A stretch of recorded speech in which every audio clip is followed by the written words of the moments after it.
అనామిక నిజస్వరూపం బయటపెట్టిన కళ్యాణ్, రుద్రాని చెంప పగలగొట్టిన ధాన్యలక్ష్మి. ఆనందంలో అప్పురాజ్, అపర్ణ, కనకం. షాక్లో ధాన్యలక్ష్మి. ఇంతకు ఏం జరిగింది? అసలు అనామిక నిజస్వరూపాన్ని కళ్యాణ్ ఏం బయటపెట్టాడు?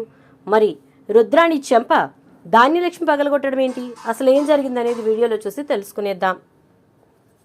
బ్రహ్మముడి అప్కమింగ్ ఎపిసోడ్స్లో ఏం జరగబోతోందనేది ముందుగా తెలుసుకోవడానికి వీడియోను లైక్ చేసి ఛానల్ను సబ్స్క్రైబ్ చేసి పక్కనే ఉన్న బెల్ ఐకాన్లో ఆల్ ట్యాప్ చేయండి. మొత్తం మీద ఇక కళ్యాణ్ అయితే అప్పుని అనామిక తీసుకెళ్లిపోయింది అనే విషయాన్ని బంటి ద్వారా తెలుసుకున్నాడు. అలా తెలుసుకున్న కళ్యాణ్ అనామిక కోసం అంటే అప్పు కోసం వెతకడం మొదలుపెట్టాడు. అప్పు ఎక్కడుంది అనేది తను ఎంత వెతికినా తెలియకపోవడంతో కళ్యాణ్ అయితే రాజ్ వాళ్ళకి ఫోన్ చేస్తాడు. రాజ్ వాళ్ళ ఫోన్స్ కలవు. ఎందుకంటే ఇక్కడ చాలా పెద్ద గొడవ జరిగిపోతోంది. ఒకరితో ఒకరు వాదించుకుంటున్నారు, ఒకరితో ఒకరు అరుచుకుంటున్నారు. ఒక రకంగా చెప్పాలంటే ఒకరి గురించి ఒకరు కోపంతో రగిలిపోతున్నారు. మరి అలాంటి టైంలో ఎవరు కూడా ఫోన్స్ తీయలేదు. ఇక అలా కళ్యాణ్ అయితే ఆలోచనలో పడిపోతాడు. ఇప్పుడు ఏం చేయాలి అని చెప్పి తనకు తెలిసిన మార్గం వరకు చూస్తూ వెతుకుతూనే ఉంటాడు. అలా వెతుకుతూ వెళ్తున్నటువంటి కళ్యాణ్కి అనామిక తండ్రి ఎక్కడికో వెళ్ళడం కనిపిస్తుంది. అలా అనామిక తండ్రి వెళ్ళడాన్ని చూసినటువంటి కళ్యాణ్ ఈయన ఎక్కడికి వెళ్తున్నాడు అని చెప్పేసి తన్ని ఫాలో అవటం మొదలు పెడతాడు. అనామిక అప్పుడే వాళ్ళ నాన్నకి ఫోన్ చేసి నేను పలానా చోట ఉన్నాను, అక్కడికి రా అని చెప్పి చెప్తుంది. దాంతో తను కూడా వెళ్తూ ఉంటాడు. తన కార్ని ఫాలో అవుతూ కళ్యాణ్ అయితే ఇక ఆ చోటికి వెళ్తాడు. అలా వెళ్ళేసరికి ఇక అక్కడ అనామిక గబగబా బయటకు వచ్చి, నేను సాధించాను డాడ్, నేను మొత్తానికి సాధించాను. ఆ అప్పుకి పెళ్లి కాకుండా ఆపేశాను. ఆ పెళ్లి కొడుకు కూడా మంటపాన్ని వదిలేసి వెళ్ళిపోయాడట. ఎట్టి పరిస్థితుల్లో ఇలాంటి దాన్ని నేను పెళ్లి చేసుకోను అని చెప్పాడట. కావాల్సింది ఇదే కదా డాడ్, నేను సాధించాను అని చెప్పి అంటూ ఉంటుంది. ఓకే మై బేబీ, నిజంగా నువ్వు సాధించినట్టే అనేసి ఇక అనామిక వాళ్ళ నాన్న అంటూ ఉంటాడు. అలా అంటూ ఉండగా ఇక ఆలోచించి మొత్తానికి ఒక నిర్ణయానికి వస్తారు అనామిక వాళ్ళ నాన్న ఇంకా అనామిక.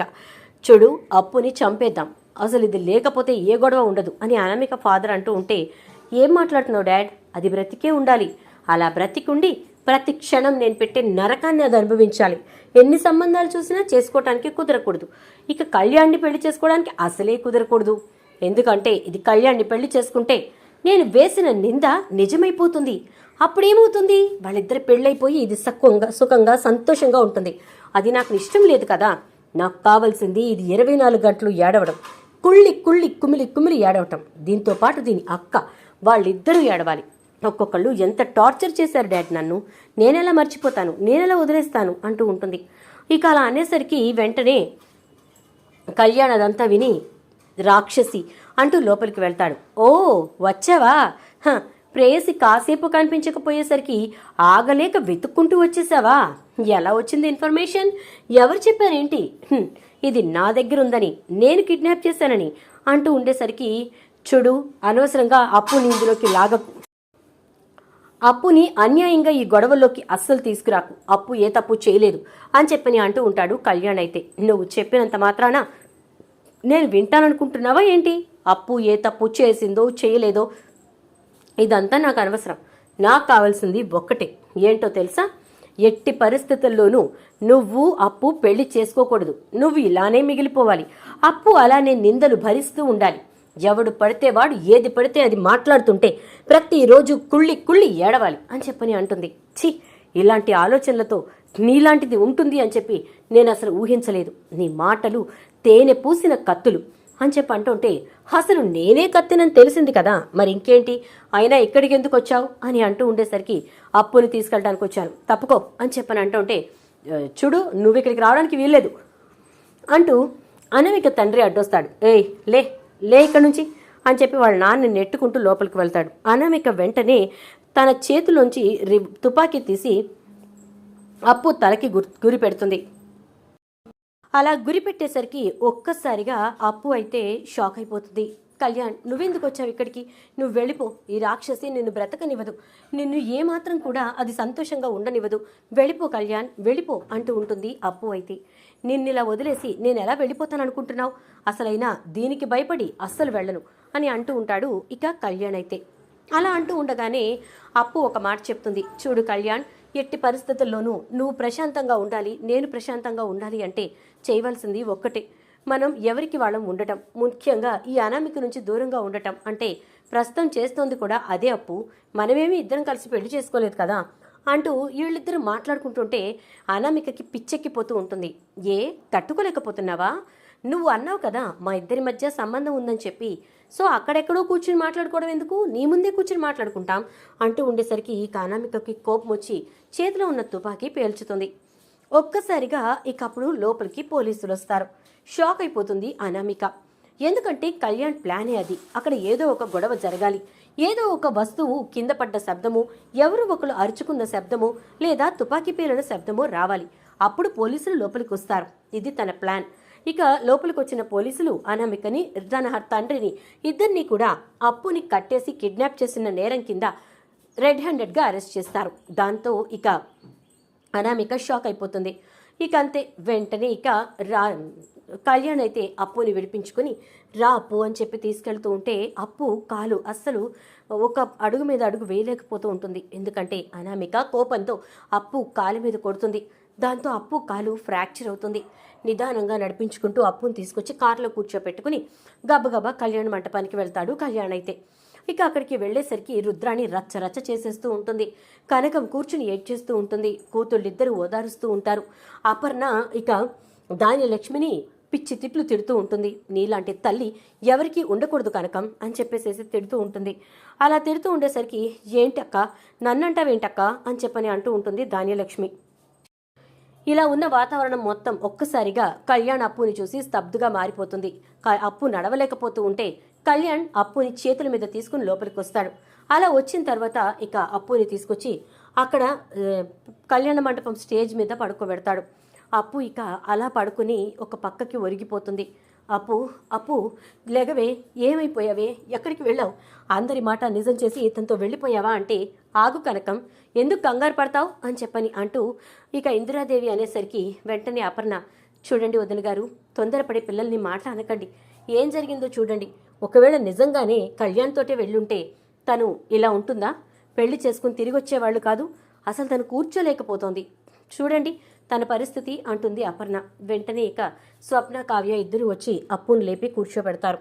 అలా కూర్చున్న అప్పు వంక చూస్తూ ఏమైందే, ఏంటి అంటే జరిగింది మొత్తం చెప్తుంది అప్పు. ఒక్కసారిగా అందరూ కూడా షాక్ అయిపోతారు. ఏంటి, అనామికనా అని అంటూ ఉంటే అప్పుడు కళ్యాణ్, అవును అనామిక ఇదంతా చేసింది. బంటిగాడు అసలు ఎక్కడికి తీసుకెళ్తుందో తెలుసుకోవడానికి పరుగులు పెట్టాడు, కానీ ఉపయోగం లేకుండా పోయింది. వాడే నాకు మొత్తం చెప్తే నేను గబగబా అనామిక ఉన్న దగ్గరికి పోలీసులను తీసుకుని వెళ్ళాను అని చెప్పి చెప్తాడు. దాంతో అందరూ కూడా షాక్ అవుతారు. ధాన్యలక్ష్మి వంక చూస్తూ, పెట్టావుగా గారాబం, నా కోడలి చేతికి తాళాలు ఇస్తే నీ కోడలి చేతికి తాళాలు ఇవ్వాలని చెప్పి గొడవ పెట్టావు. నా కోడల్ని ఆఫీస్కి పంపిస్తే నీ కోడల్ని ఆఫీస్కి పంపించాలన్నావు.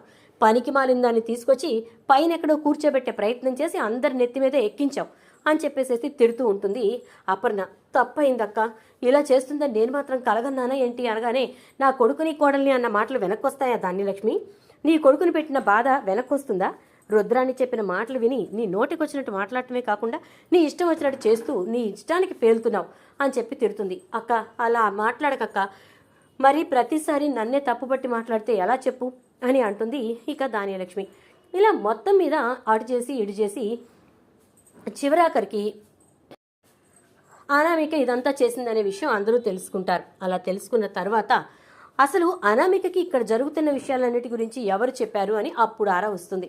దాంతో కళ్యాణ్, ఎవరు చెప్పారో చెప్తే మా అమ్మ నిజంగా నన్ను కొడుకు అనుకుంటుంటే నా భవిష్యత్తును బాగు చేయాలి అనుకున్నదైతే వాళ్ళ చంప పగలగొట్టాలి అని చెప్పానంటే, చెప్పరా ఎవరు చెప్పారో, ఇదంతా ఎవరు చేపించారో చెప్తే నేనెందుకు ఊరుకోను, వాళ్ళ చంప నేనెందుకు పగలగొట్టించను అని చెప్పని అంటే, పగలగొట్టించక్కర్లేదు, నువ్వే పగలగొట్టు చాలు అంటాడు. ఇంతకీ ఎవరు చెప్పారు అని అనగానే, ఎవరు చెప్పారా, చెప్పింది ఎవరో కాదు, ఈ రుద్రాణి.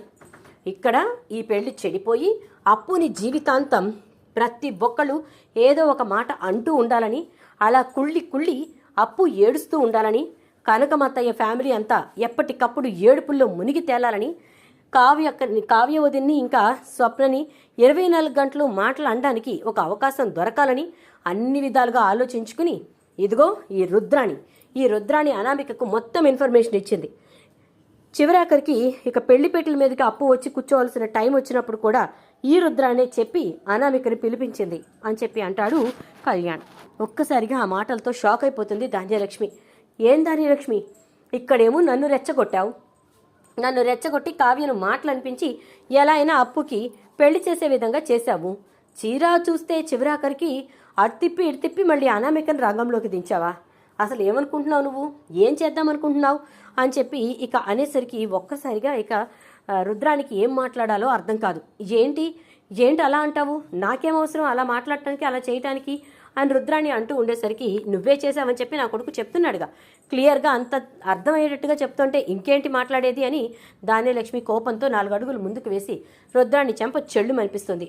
ఇప్పుడు కూడా నిన్ను కొట్టకపోతే నా కొడుకు మీద నాకున్నది ప్రేమ కాదు, నేను నటిస్తున్నట్టు లెక్క అని చెప్పేసేసి ఇక రుద్రాణిని కొడుతుంది ధాన్యలక్ష్మి. దాంతో ఇక రుద్రాణి ఒక్కసారిగా కళ్యాణ్ వంక చూస్తూ, ఏరా ఈ పనికి మాలిన దానికోసం నన్ను కొట్టిస్తావా అంటే ఇంకొక మాట మాట్లాడావంటే నేను కొడతాను రుద్రాణి అంటుంది అపర్ణ. కొట్టండి, ఇంటి ఆడపడుచుని అందరూ కలిసి కొట్టండి అంటే అసలు నువ్వు మా ఇంటి ఆడపడుచువే కాదు అంటుంది ఇందిరాదేవి. మా నువ్వు కూడా అంటే చి నీలాంటి దాన్ని ఆడపడుచని కాదు కదా, మాకు తెలిసిన ఆవిడ అని చెప్పుకోడా కూడా అందరూ సిగ్గుపడే పరిస్థితికి తీసుకొచ్చావు. చీ నీలాంటి దాన్ని పెంచినందుకు నా చేతులను చూసి నాకే అసహ్యం వేస్తోంది అంటుంది ఇందిరాదేవి. అందరూ ఒక్కొక్కళ్ళు ఒక మాట అనేవాళ్లే. పోనీలే, మొత్తానికైతే అప్పు తిరిగి వచ్చింది కదా, ఆ పెళ్లి కొడుకుని పిలిచి పెళ్లి చేయండి అంటుంది. కాదు, ఆ పెళ్లి కొడుకుని పిలిచి పెళ్లి చెయ్యం, ఈ పెళ్లి జరుగుతుంది కానీ ఆ పెళ్లి కొడుకుతో కాదు. ఎందుకంటే వద్దని వెళ్ళిపోయిన వాడు మనకు అవసరం లేదు. కళ్యాణ్ వెళ్ళి పీటల మీద కూర్చో అని చెప్పని అంటుంది ధాన్యలక్ష్మి. ధాన్యలక్ష్మి ఏం చేస్తున్నావు అంటుంది రుద్రాణి. అయితే నీకు మరొక అవకాశం ఇవ్వకూడదు అని చెప్పి తెలుసుకున్నాను రుద్రాణి అంటూ ఇక కళ్యాణ్ని వెళ్ళి పెళ్లి పీటల మీద కూర్చోమని చెప్పి అప్పుని తీసుకెళ్లి పీటల మీద కూర్చోపెట్టండి కావ్య అని చెప్పి చెప్తుంది ఇక ధాన్యలక్ష్మి. అయితే వద్దు చిన్నత్తయ్య గారు వద్దు అంటూ ఉంటుంది కావ్య. నేను చెప్తున్నాను కదా తీసుకెళ్ళు అంటుంది. అప్పు నడవలేకపోతుంటే జాగ్రత్తగా తీసుకెళ్లి పైన కూర్చోపెడతారు. పంతులు గారు మంత్రాలు చదివి వాళ్ళిద్దరిని ఒక్కటి చేయండి అంటుంది ధాన్యలక్ష్మి. చూద్దాం మరి రాబోయే ఎపిసోడ్స్లో ఏం జరుగుతుందో. వీడియో నచ్చితే లైక్ అయితే చేసి వీడియోని షేర్ చేసేయండి. అలాగే ఛానల్ని సబ్స్క్రైబ్ చేసుకోండి. పక్కనే ఉన్న బెల్ ఐకాన్లో ఆల్ ట్యాప్ చేసేయండి.